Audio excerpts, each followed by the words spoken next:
Carol Leff.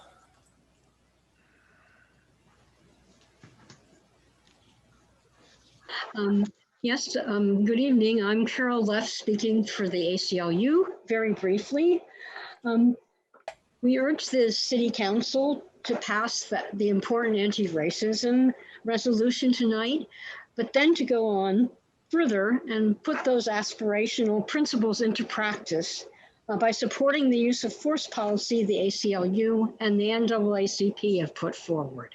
Thank you. Thank you. Next is Tule Lau.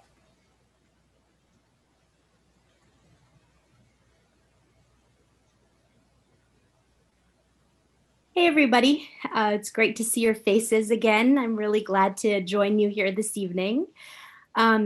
I was so excited when I saw the draft resolution circulating. I was privileged to see an early draft of this when I had my brief time with all of you in the fall. Knowing how important this was to the work that you all are doing together, as well as to the work that Councilperson Sharice Hurley has been doing, I just wanted to call in and share my support for this resolution. I think that it is incredibly important for any body like ours, any city leadership, to do the kind of work that this resolution does, to first acknowledge the damage that has been created by white supremacy and racism throughout history. In order to move forward and understand where it is that we need to go, it's incredibly important to understand where we've been, and this resolution provides that basis. We understand that there will be action that emerges from this, but again, this is a basis upon which we can allow some measurement of healing and a platform upon which to move forward. The sentiments that are included in this resolution, I believe and I hope can work in tandem with the city's new involvement in GARE to give Urbana's elected officials, appointed officials and staff, as well as all of us interested and involved community members, a basis upon which that we can move forward with policy and practices. I believe strongly that by understanding the underpinning of what white supremacy and racism has done, we can find within that the necessary work needed to focus work on economic development, working with Cunningham Township, building new and important policies regarding community safety and response to things like the mental health crisis and so forth. So thank you all for the wonderful work that you're doing. Sharice, thank you so much. I know that you put out so much time and energy into this, and it makes me so proud to be a member of, to have once been a member of your council and to continue to be a very devoted and a member of Urbana. And I look forward to supporting all of you in the work that you will be doing along this basis. So have a good evening, and I urge you to support this resolution. Thank you. Next is Grace Wilkin.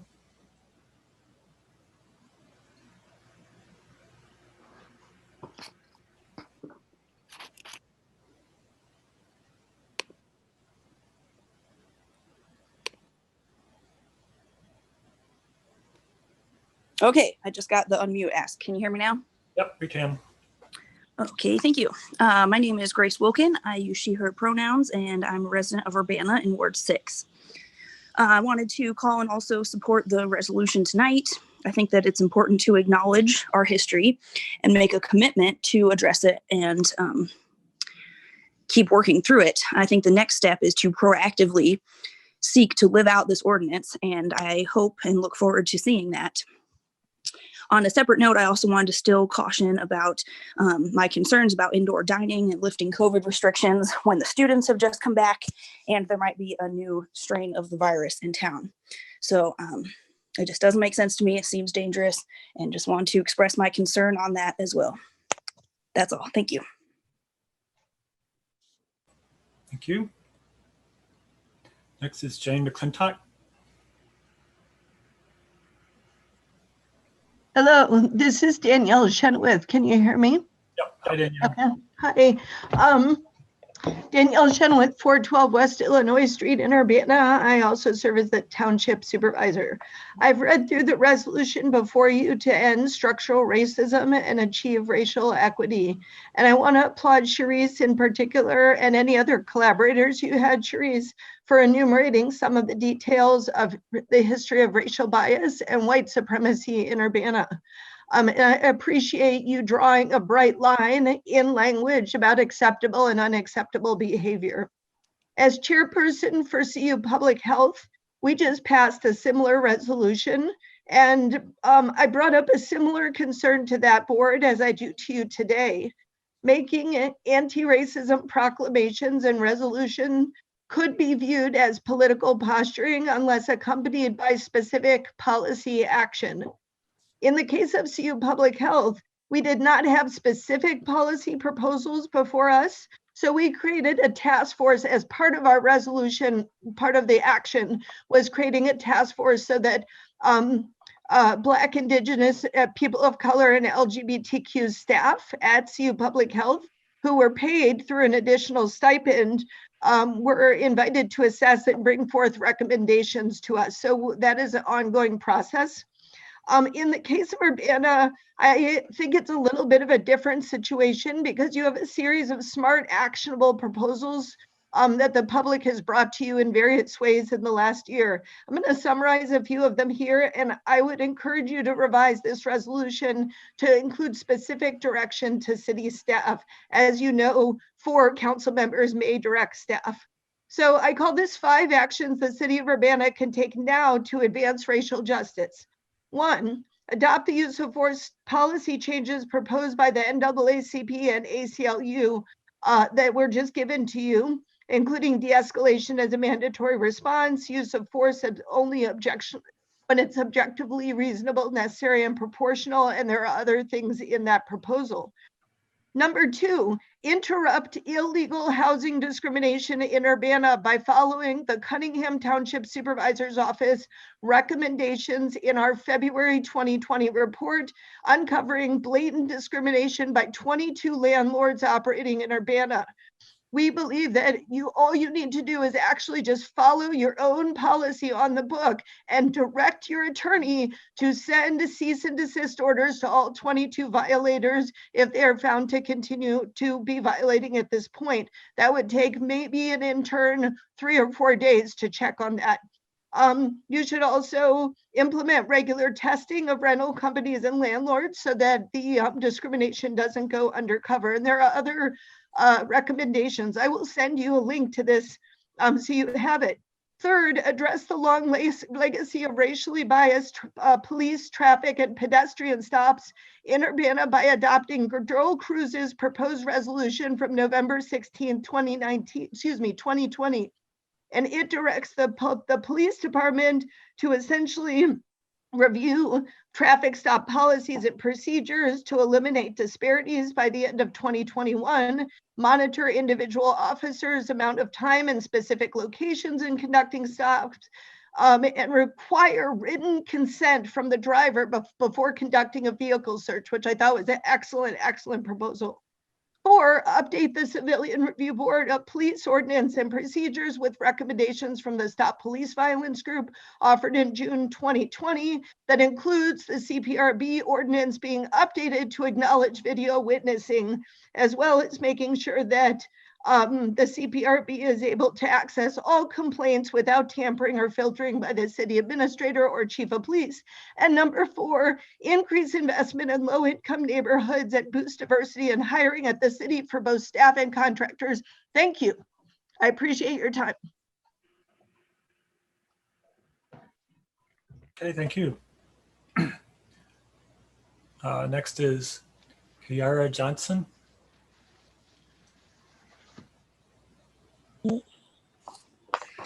Hello, can you hear me?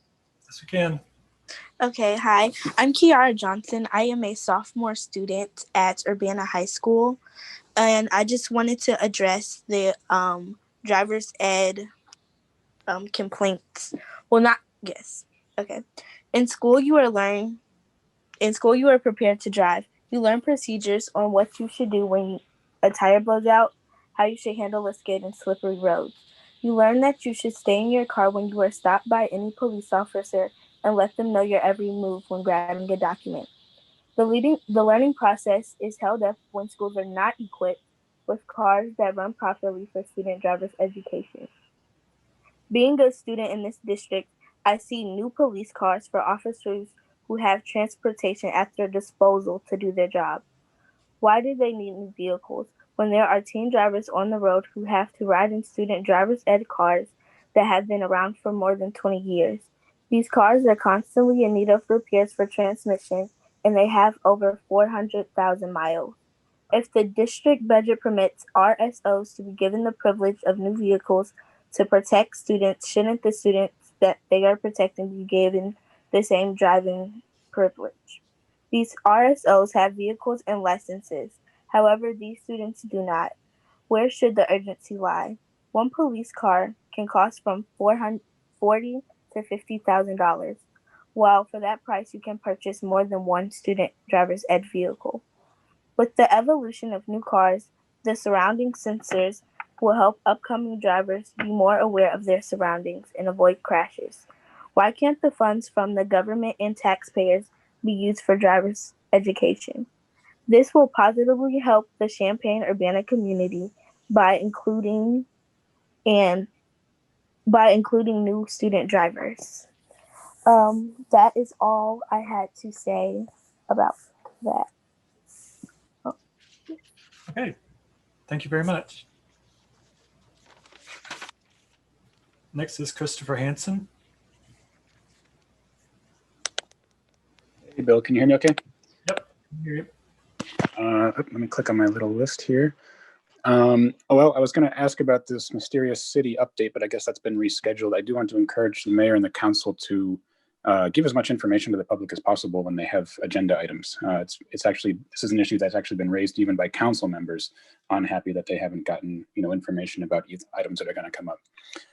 The first issue I wanted to talk about is I have heard that another Urbana candidate has been removed or is going to be removed from the ballot. Mr. Adam Rush, he's running as a Libertarian in Ward 1. I've reviewed what documents I have, and I've also sent a FOIA request to the city clerk to get more. It looks to me like Phyllis Clark just sent a letter to the candidate saying, you're not eligible to be a candidate, and it sounds like she's just going to remove him from the ballot, or the county clerk is going to do that. I sure would like an explanation from the city on exactly what authority is being invoked here. There was no objection made to that candidacy, and I don't see a problem with the petition that was filed. So I sure would like an explanation from our clerk on what she intends to do, and how and why she intends to remove a candidate from the ballot without there ever having been an objection. It sure doesn't seem right to me. And this isn't the first attempt this election cycle by seasoned politicians to play games and try to boot people off the ballot. So I don't like to see any of that. I'd also like to, I haven't had time to fully read over the use of force policy that the NAACP and ACLU put together. I do want to remind the council that those two groups aren't a full representation of the public. There are other people in Urbana who have input. And by the way, we almost, besides having Chief Seraphin present, we actually never hear from our own police officers. As far as I've never heard from them, their input. Are we ever going to hear from them on what they would like to see Urbana do in terms of policing? It's kind of, it feels a little not enough to just have, one proxy kind of tell us. But when you guys passed the 10 shared principles, I think I spoke then and I told you it just looked like political posturing to me. And it was, because you immediately started violating it, right? I mean, the shared principles mentioned transparency twice, and then the city engaged in all manner of illegal activity when it comes to public records requests. And you still haven't really talked about that. So I'm wondering if you're going to pass this structural racism resolution, is the same thing going to happen? Is it going to be the case where you pass the resolution and then the city just does the opposite of what the resolution says? Are we going to have more racism somehow? I'm going to say less politely what Daniel Chenoweth said and say that this is posturing. It has nothing in it that indicates that the city is going to take any action or do anything. And as a reminder, it was just a few weeks ago that the city administrator tried to push to get the council to make it so that the city was completely exempt from our own human rights laws. This resolution is not consistent with that effort. 10 months ago, our police beat a Black woman in the street, and our police department said it was all good and okay. And the presentations and everything at the council side was in the direction of saying it's all good and okay. The only person who took a few steps in the direction of saying it wasn't okay was really Jared Miller. So this resolution is not consistent with what our city has been doing and is doing. So I just don't understand the point of it. Why don't we actually talk about something that means something instead of just posturing?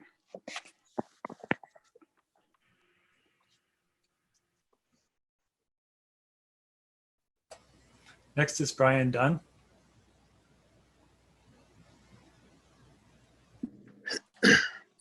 Hello, my name is Brian Dunn. I'm from Champaign. First of all, I just want to say that it's super cool to have a high schooler on here giving public input, that kind of community engagement so early and talking about, issues that are so important is just so rad to see. And I'm so hyped on that. But anyway, I want to talk about, if we're going to talk about structural racism, maybe we should look at the city structure that is known for disproportionately arresting Black children and, just Black individuals in general, and pulling over Black people disproportionately. And I think that, we have addressed, and the community has addressed, a big area of structural racism in policing. And I just don't see any action being taken on that. And in fact, I see further investment in this big conglomerate of structural racism. And I just think that instead of investing in things like gas masks for police to gas people who, by the numbers are probably going to be Black community members, instead of investing in that, maybe we invest in our teachers and our caregivers and our schools. So many teachers in our community, they end up having to buy their own supplies for kids. And I'm sure that they've made tons of investments in their online setups over the past year.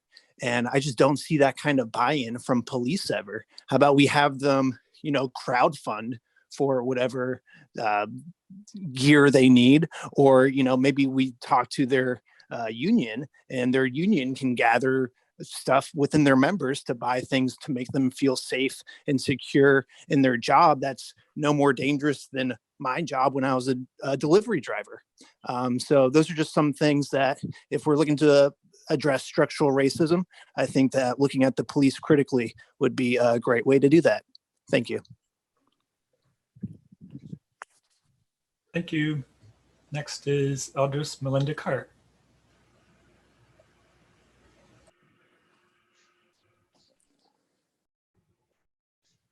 I actually didn't have my hand up, but I was going to wait until everybody else. If there's other people, I can wait and give me a little time. Was there anyone else? I can wait. There's still 4 ahead of you. Did you want to wait? Yes, please. Okay, we'll come back. Chandra Bishop.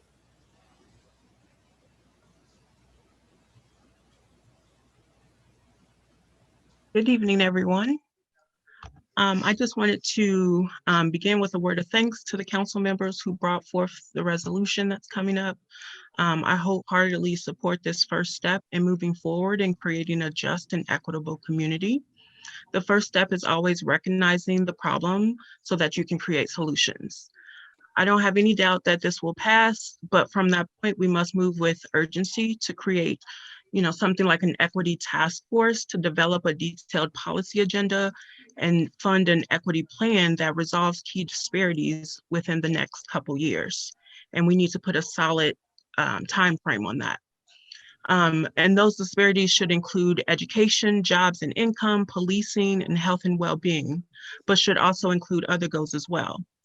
This equity task force should identify specific time-bound metrics for each of the key disparity goals and should be guided by validated frameworks like the social determinants of health. I personally have a number of ideas and strategies I would like to see considered as we turn this resolution into action. For instance, if Black and Brown students are more likely to go to schools that don't have the digital technology or live in homes without broadband access, the Equity Task Force should set a goal of eliminating those disparities within 2 years. So to that end, I'd encourage the council to take immediate action and seek input from minority communities as we work to end structural racism in Urbana. Thank you. Thank you. Tracy Chung.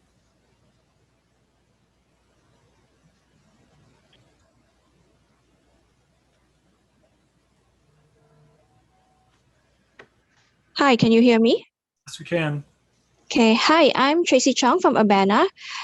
So I see that the resolution committing to end structural racism and achieve racial equities on the agenda tonight. So you resolve to recognize and value diversity in the city's policies, personnel, and investment. And it's also followed by more beautiful language about using all methods and methodologies at your disposal through the city's departments, city council, boards, and commissions. So here's a couple of actions that you can actually take to show that there's meaning behind these words. First, you can remove discriminatory language from the city's job ads. The HRC Appeals Hearing Panel unanimously determined that the city has violated the Human Rights Ordinance. However, from listening to the Civil Service Commission meetings, the members are acting like having the discriminatory language in job ads is just fine, and they are not even acknowledging the problem or discussing its removal. At the same time, you have City Administrator Carol Mitten telling the HRC that the city will ignore the outcome of the hearing. So the city should not be exempt from under the jurisdiction of the HRC. And this is one step that you guys can easily take to show that this new resolution means something. The next thing you can do is make the police complaint process work. We've been working on fixing the CPRB's shortcomings for months, but at every step, city staff will try to step in to protect the interest of the police department. We just saw it couple of weeks ago when Carol Mitten brought in an outside counsel just to reiterate the same viewpoint as herself, to basically tell the CPRB members that their discussions about the first-hand account and the ability to initiate a complaint was essentially pointless, even though there's nothing in the ordinance that prevents it. You can also remove the discriminatory restriction in the CPRB ordinance that says that no person with a felony conviction or plea shall be eligible to serve on the CPRB. These people with residents with first-hand experience with the justice system are the most qualified to serve the public's interest in police oversight. Next, you can also acknowledge the police misconduct and racism that happened when Aaliyah Lewis was beaten by Urbana police officers. So far, it's not been done, but you can start by apologizing and do what the public has been asking for months to remedy the situation. Hold a meaningful discussion on how this happened and how the police officers will be held accountable. Just writing, they will be held accountable, has no meaning if they're not held, if it's not actually done. Discuss how this will be prevented in the future. The public has told you what needs to be done for the use of force policy revisions. Listen to what the public has been telling you. Thank you. Thank you. Meg McDonald. Hello, can you hear me? Yep. Great. Dear City Council, my name's Meg McDonald. My pronouns are she, they, and I live and work in Ward 5. I have quite a few different things to talk about tonight, but I guess I'll start out with saying happy Black History Month and happy February. I'm happy that this resolution committing to end structural racism and achieve racial equity is on the table. Can you hear me still? Dennis, could you mute yourself? Can I get my time back or? Yeah, go ahead. Got distracted. Anyway, I'm glad this resolution is on the table because conversations around this is needed, acknowledging the harm that white supremacy has caused. But I also know that it doesn't address any of the current issues of police brutality in the Urbana police force. We have been trying to have some of these conversations at city council meetings and outside of them, all of 2020 and beforehand with the cops in schools conversations. And before that, because racism has been around as long as this country. And before that, I thought Jared and Mary Alice were going to bring up anti-racist topic and subjects weekly. I may be misremembering that. Maybe they were told not to do it anymore. But I really hope this resolution doesn't become forgotten like that did. We went over a subpar use of force policy presentation by the chief of police a few weeks ago. The NAACP and the ACLU wrote their own in response.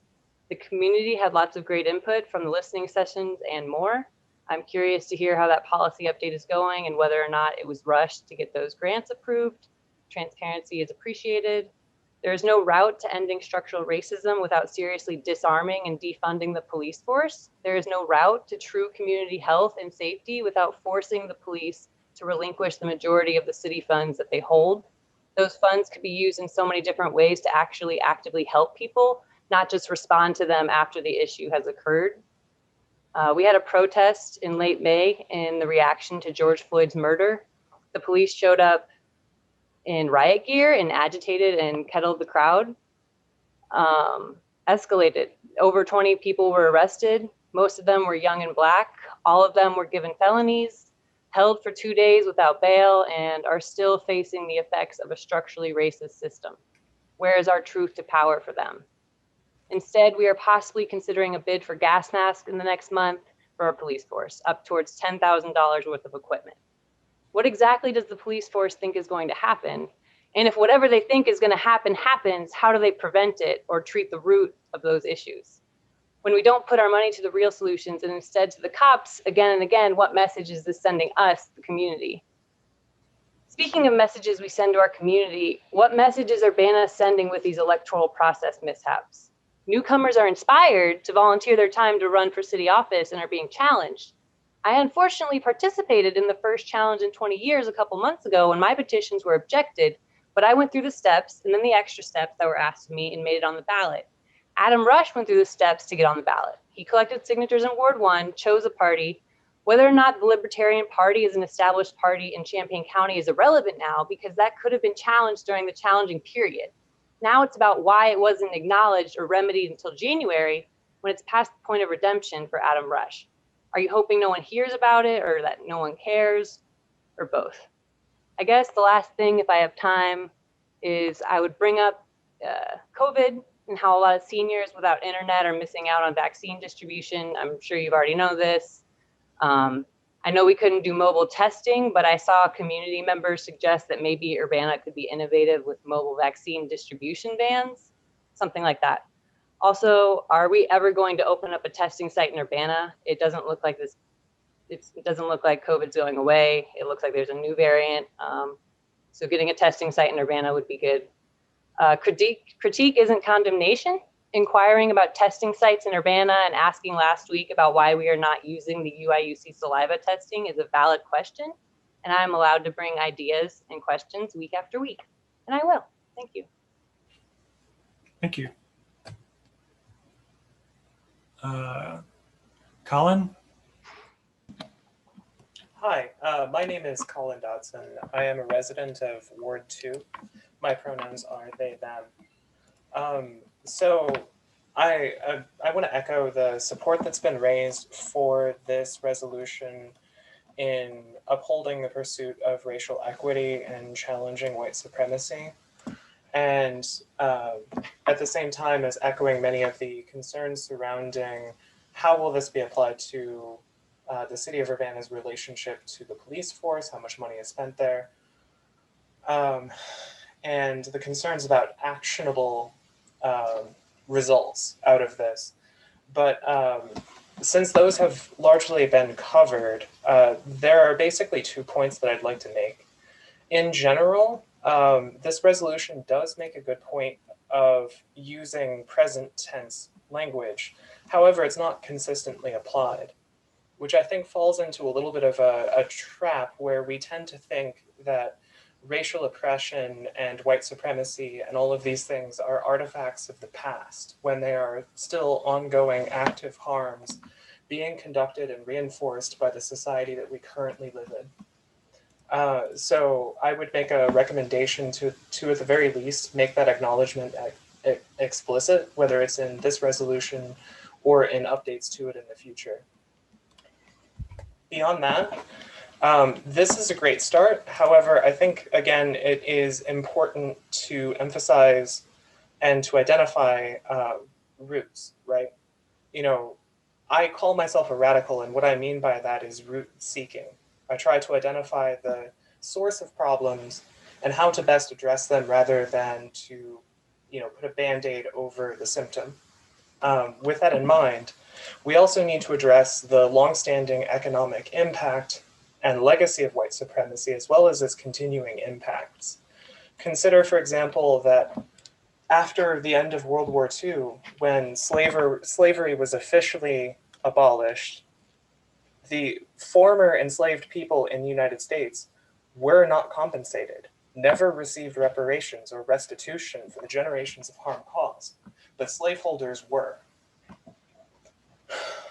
Bearing that in mind, not only have populations in this country whose legacies have been shaped by these oppressive institutions never been made whole for them, economic harm continues, you know, through the form of gentrification, through the form of over-criminalization, exclusion from job opportunities, housing opportunities, et cetera, et cetera, et cetera. So how do we address the economic justice perspective as it concerns racial justice, racial equity, and challenging white supremacy? Thank you. Thank you. Sarah Nixon. And then Elders, you'll be next.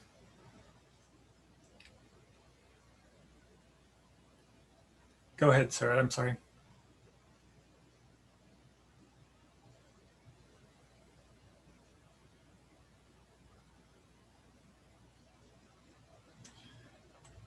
Sarah Nixon.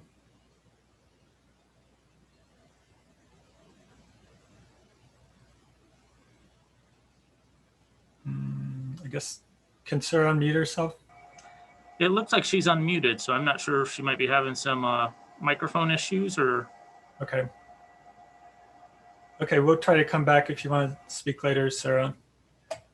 Elders Melinda Carr.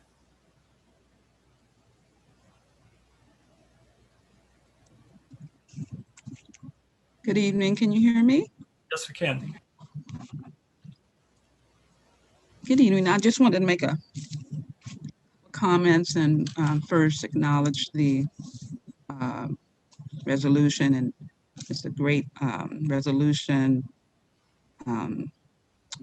overall with a historical point of view of things that have happened in the past, and acknowledging all the history, and it makes a really good start for us to go forward. I just wanted to clarify, last week I spoke and about the incident in Dr. Ellis, and then there was the same incident in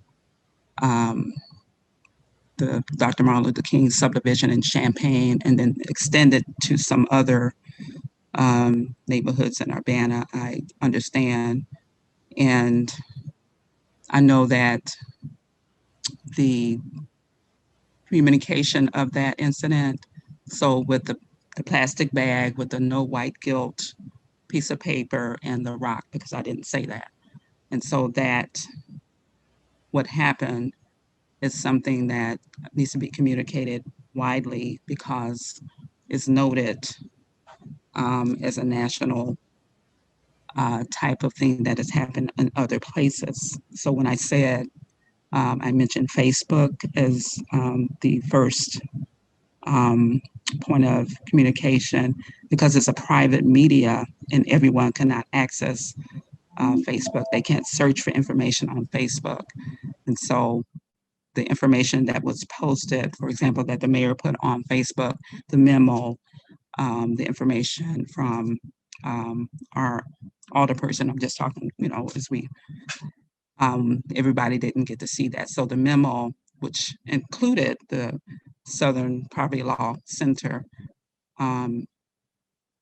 was important. So I'm saying not to be silent. So this resolution with that act is important for us to make it a public event, because when we're silent, that's what's happened in the past. We have people who, and I'm just going, since we're talking about historical things, Emmett Till's mother, she made that a public thing of her son, Dr. Martin Luther King, and all those who fought. If they had been silent, we wouldn't be here, being able to go through the things that we're going through and recognizing what they did for us. So we can't be silent, we have to be public. So I'm saying this resolution is a great start, and it would be good if we could get some of the recommendations from people such as, I'll say, Daryl Cruz, Danielle, know they've been around for a long time fighting this fight. Some people who are no longer here with us have been fighting this fight. We got to do some things that are going to be implementable. If we set up task force, sometimes things get lost. And so the things that we know people have been fighting for a long time, it would be nice if we could get them in here so that they're documented. So I'm just saying, because I've seen some things and I haven't been here like some of the others walking in, but I'm sure I'll have some comments later on as the Minister Alliance, for example, we supported, I know my time is running out, the IDAC traffic stop information, but we weren't acknowledged as a person or organization who presented information. So transparency, we need to include that. We need to make sure we're accountable. And so I hope we don't lose that momentum is what I'm saying. Thank you. I know I'm out of time, so thank you for allowing me to speak. Okay, thank you very much. Justin Hendricks. Can you hear me? Yes, we can. Hello, everyone. My name is Justin Michael Hendricks, community engineer, Parkland College student, Champaign-Urbana resident. You're write-in candidate for District 3 in Champaign, Illinois this election season. Be sure to write my name on your ballot this election season. I just want to say thank you to everyone who has donated to the community closets and pantries that Hidden Homeboy and Marshall Austin has created. Please look out for more, and we're thankful for the clothes that you're doing and giving at the IMC. I want to also say that Black lives are important, just like Black History Month. We need Black History Year. We need more than just a NAPIT Day. So make sure the school districts know that there is more than just a NAPIT Day that we need to do to make sure that Black lives and Black families are important, especially during the month of February. Also, equity is important, but also we know if equity was first, equality wouldn't have to be asked for as well. We know that Champaign is very historical. In 1940, Supreme Court acts that pushed Black bodies out to create the North End. We know about the 1970 home rules that birthed in Jim Crow. So let's make sure that we're not moving back, but forward when we're talking about equity and socioeconomics and social services. Also, when we say this equity that we need for Black bodies and Black communities, let's go ahead and defund the police and take that equity out that budget, because there's no reason we need a SWAT team in SWAT gears and shiny suits. What they can do to equity, they can be like the city of Austin and their city council when they voted this past week to purchase a hotel and turn it into 60 units for permanent supportive housing for people that are experiencing chronic homelessness. And they're voting coming up soon to purchase another hotel. So They're doing it for more than just a demographic of Black bodies, but a large demographic of homelessness that they're doing and providing services for. Also, when you're talking about this with this equity, make sure you're investing into the Black preschools that are around town. There are plenty of Black preschools that are in-home doing childcare services and more. Invest in these in-home childcare services as well, because there are many services that are not being provided for them and they need that equity. Also, when you're investing in equity, don't just invest in the Black businesses that you always see. There are more Black businesses than the ones you always are investing in to get that clarity or that charity for the pat on the back for the Black community. Start investing in more Black businesses. Also, bring more healthcare in the community at an alarming rate that the capacity of mobility and transportation is met, and it's improved with more community-driven clinics in the community. Also, in closing, starting every Tuesday, as in tomorrow, Hitting Homeboy is hosting a mental health series called My Black Mental Health Matters on different topics from LGBTQ to people over 40, to men, to women, even the community, the disabled community. Make sure that you are checking out tomorrow with Hitting Homeboy, collaboration with Up Center, and the public health will be discussing tomorrow via Zoom. You will have the link tomorrow, Hitting Homeboy at 6 o'clock every Tuesday for the month of February. In closing, shout out to Meg for doing the work in Ward 5 and how you are taking up for Black women and making sure that they are also seen in comfort for, like Aaliyah Lewis. Also, Colin, thank you for also in Ward 2 and also for hosting for Cancel the Rent, because we know there are a lot of Black bodies that are facing rent and a lot of discriminations that go along with rent and properties, such as slumlords who try to discount and disadvantage Black bodies. With that being said, y'all take care. Justin Michael Hendricks. Okay, thank you. Sarah Nixon.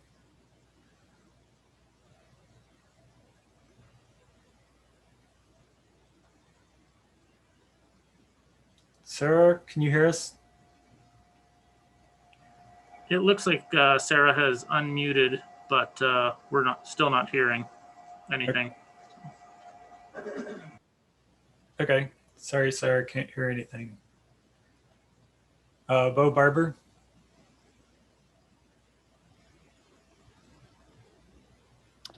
Hi, can you hear me? Yes, we can. So, thank you for letting me speak. I just, I want to echo kind of like probably what you've heard several times tonight, but, I'm happy that this resolution is being made and it's a step of one of many that needs to be taken. I can appreciate a resolution that is, for ending the systematic discrimination and racism that, we see in government and society today. I just also want to make sure that, like others have said, and I'm not accusing y'all of this, but I'm just saying kind of how it all looks, and it's important to carry through with things and keep your word. Y'all are going to spend over, potentially over $10,000 on like all this riot gear. I mean, I don't really know how these ballistic helmets have ever stopped racial discrimination, but I'm just some podunk kid out in the rural part of the county. What do I know? I don't see how, unless these are like riot helmets of friendship, how stuff like that's going to solve that problem. And instead, that money could be invested into more things that are doing to prevent crime rather than address the response to crime. But like I said, I do appreciate the time and labor spent into making this resolution. It's an important first step, and I think that it's a great thing y'all have done here in this regard. I just want to make sure that you got to have good follow through. Otherwise, we're going to be mad about this if you don't follow through, and we're going to be back here like we are every week, but we'll be madder. So I think we can all agree. I don't want to be here on Monday night telling people off, not telling people off, but being all angry and stuff, but anyways, hope y'all have a good night. Oh, also before I forget, water shutoffs are still happening. So, yeah. Those are still happening by the thousands in the entire state.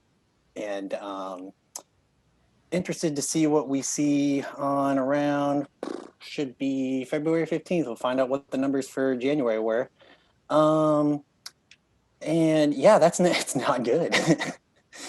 So anyways, yeah, people losing their water, you know, it's important.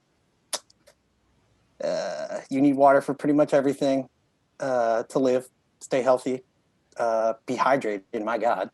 And anything you can and are able to do, well, go. You got to go beyond at this point. You know, you got to really stand up for your people here in this city, in this municipality, because like people are getting their water disconnected, and this has got to stop. I mean, yeesh, I don't know. Anyways, y'all have a good night. Okay, thank you. Sarah Nixon, do you want to try one more time? Hello, can you hear me this time? There we go. Thank you. Oh, great. I guess third time is the charm. I apologize for the technical glitch. My name is Sarah Nixon. I am a resident of Champaign County, and thank you for this opportunity to speak to the council, the Urbana City Council. I first would like to remark that the resolution committing to end structural racism and achieve racial equity is an extraordinary document, a historical document, and I'm so proud of Urbana to see it drafted, and no doubt it will be voted in. At the same time, though, it's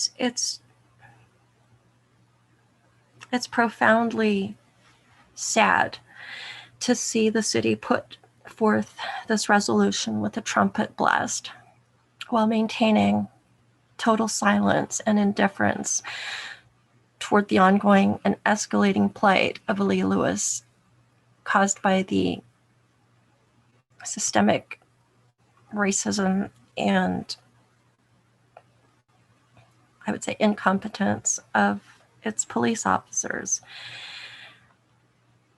If Urbana wants to earn the community's respect and trust, they need to do more than write flowery resolutions. They need to, or the city needs to end its appalling, immoral silence and take action immediately with regard to Ms. Lewis's case, consistent with the values and the resolutions expressed in this declaration. Additionally, as others have pointed out this evening, Urbana needs to invest actual budget dollars in supporting Black-owned businesses in Urbana's marginalized neighborhoods, as well as establishing affordable and good quality grocery stores in its food deserts. And that's just among other things. I would also like to comment on, in response to a letter or an communication that was sent out by City Council Alderman Eric Sachs to the Urbana Neighborhood Association, the community's listserv or email group, wherein Mr. Sachs effectively takes credit for, let's see, for having some kind of substantial hand in bringing about this resolution. And I was very sad to read and surprised to read that email, as I am one of the multitude of voices who have, it's not about me, but I have witnessed a multitude of voices and efforts made by people for many months, the better part of 2020, advocating energetically and with great dedication to bringing about these reforms. And I just want to support I'm running out of time, so I won't go into detail, but Ms. Chong has written in response to Mr. Sachs' misrepresentations, and I wanted to support Tracy Chong's illuminations of the reality, and just express my sadness that Mr. Sachs would misrepresent his involvement and his role in bringing this resolution into being. Thank you. Okay, next is Haki. Hello, can everyone hear me? Yes, we can. Ooh, hi, my name is Drake Mateer. I am a recent graduate at the University of Illinois in community health. I'm going to be quick tonight just to echo what everyone said. And I've talked about it multiple times, the subjectivity and the objectivity of racism, how a resolution is a subjective measurement. You can say that you're changing your sinister ideological ways, or you're actively redistributing wealth to the people, the objective measurement. So I stand in support of the resolution, but the resolution would go better with some legislation. I have said multiple times the need for the Richie Turner Law, which helps protect homeless individuals, and homeless individuals include domestic violence victims / survivors who are actively running away. And so in Champaign County, the number of homeless people may be decreasing, but the percentage, the demographic change is exponential, with a high increase of Black women and Black children and LGBTQ folks becoming homeless more. So we have to acknowledge that. So as long as we can have a resolution, but let's do this Richie Turner Law. As my brother Justin said, I will be giving a presentation on February 16th, my birthday, regarding talking about the Richie Turner Law, which we are writing up, in which we will have petitions ready for people to sign, and for the people in Champaign-Urbana to actively understand what are we looking for within the Richie Turner Law, and be prepared for any pressure or escalation on our part, because again, we need this done. Along with that resolution and that legislation, I pledge support to Meg, to Jared, to Grace. I'm pledged solidarity with them and everyone else running for Colin as well, everyone that's running for office this year in both cities. But yes, tune into Hidden Homeboys Up Center and the CUPHD's Black Mental Health series. I think you will learn a lot about, from us as a people, what we are in need of and what we have been asking for centuries. So I end with that. Again, Richie Turner Law, we have it done. We have it done. It is now time for you all to come to the people, and the people present to you what we need, instead of you all coming to us and just telling this is what we're going to do. And I end with this. I also hope that these racial pod discussions do not end because a resolution is going to be signed regarding turning away white supremacy or turning away fascism. You can only, a pen and paper does nothing unless action is behind it, unless there's an actual change. And I end with that. Thank you. Okay, thank you. Last one is Rita Connerly.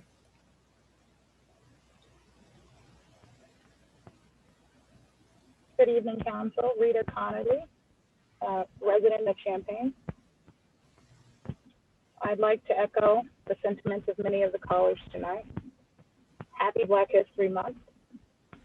Let's celebrate African American history, and let's start speaking true history. I agree that a resolution is one step in the right direction. However, in order for effective change, we need to see a reflection in our policies. Subjective measures, words are the most least purveyors of truth. In many of the callers, I can hear hesitancy relating this policy. You cannot blame us for why we are hesitant. We are holding you accountable for this resolution. Whereas equality does not come at the expense of another, but ensures that everyone gets what they need to be a full participant in their community. I kind of find it difficult to entrust that this resolution will stand, especially finding out that there is currently on the table excuse me, I'm sorry, a presentation to purchase additional riot gear. A bid that could possibly exceed $10,000 and to include 12 riot helmets, 12 gas masks, big helmets, 15 first responder bags. And the bid is due on February 4th. Instead of purchasing gas masks and helmets, how about bike helmets for kids in our community? Instead of seeking to buy ballistic helmets, when just 2 weeks ago, we had a discussion about the use of force policy and the community's concern with de-escalation, but yet you are still seeking to spend tax dollars on materials that contribute to the detriment of Black and brown bodies. These things don't go hand in hand. To have a resolution, but also a bid on the table to continue to buy the tools necessary while we still have Aaliyah waiting for charges being pressed against her. Drop all charges against Aaliyah Lewis. Protect Black women. Refuse the bid that is being presented to purchase more riot gear. And instead of enforcing more force against our people, make de-escalation a priority. What I'm asking is that instead of just making a resolution, make sure that we are following through with action and measures that we can see. Again, this is Black History Month. I would hate for this to be a resolution released and contradicted by our city. Thank you. Thank you. Bill, I do have a note here that Reverend Dr. Underwood was having some issue raising her hand. I was going to unmute her and see if we could get some public comment from her. Okay. Reverend Dr. Underwood?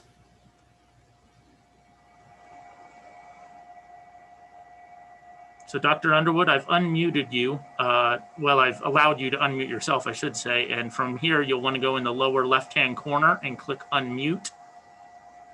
And then you'll be able to address the council.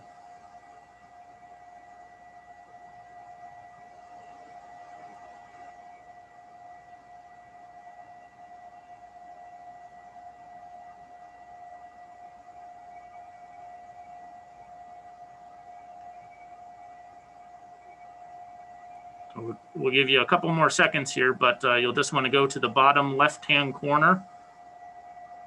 And there should be a little microphone there that'll say unmute. And if you click on that, then you'll unmute yourself. Jason, did you also unmute Bishop Underwood? I did, only because I wasn't too sure what phone she was on. Right. Okay. But on either phone, they would be able to do that.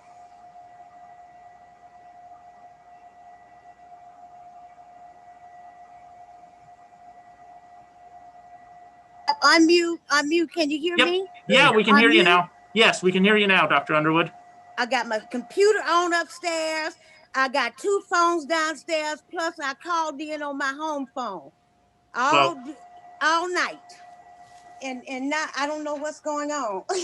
But apparently one of the phones, let me get off my home phone and then get on because I called in on my own home phone. Can you hear me? Yes, we can. Okay.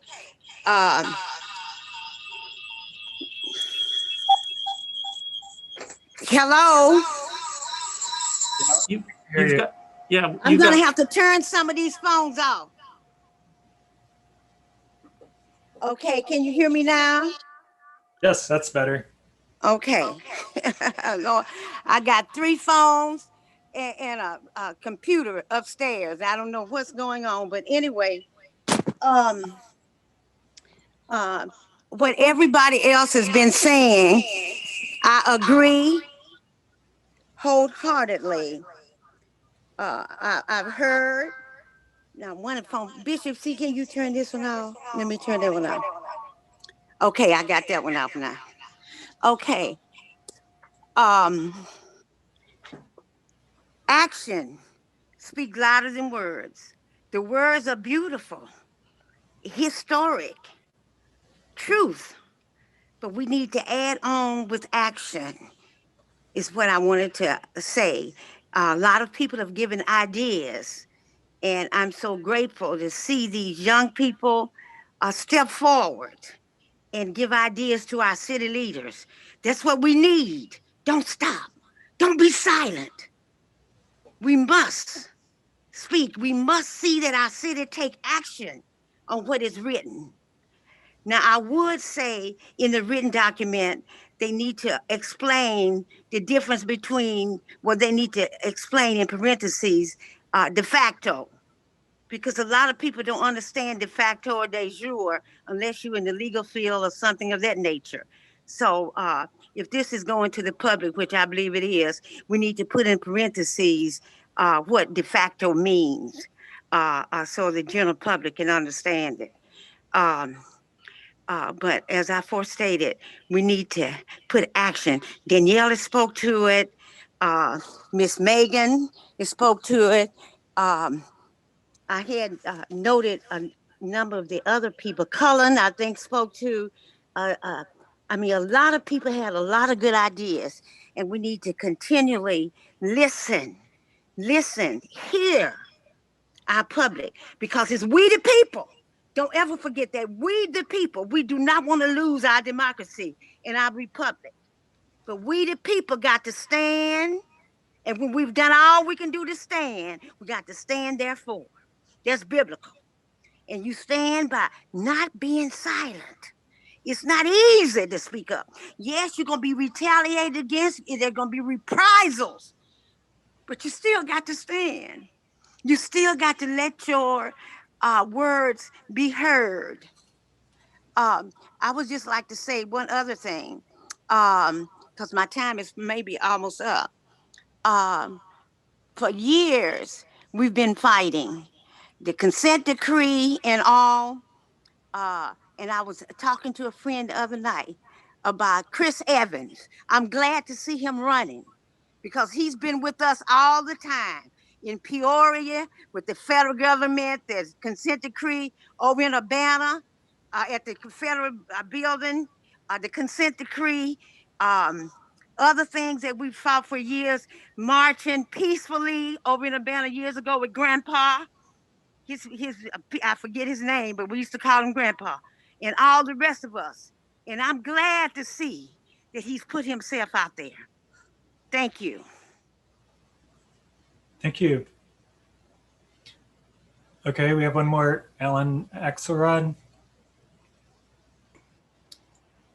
Thank you. Can you hear me? Yep.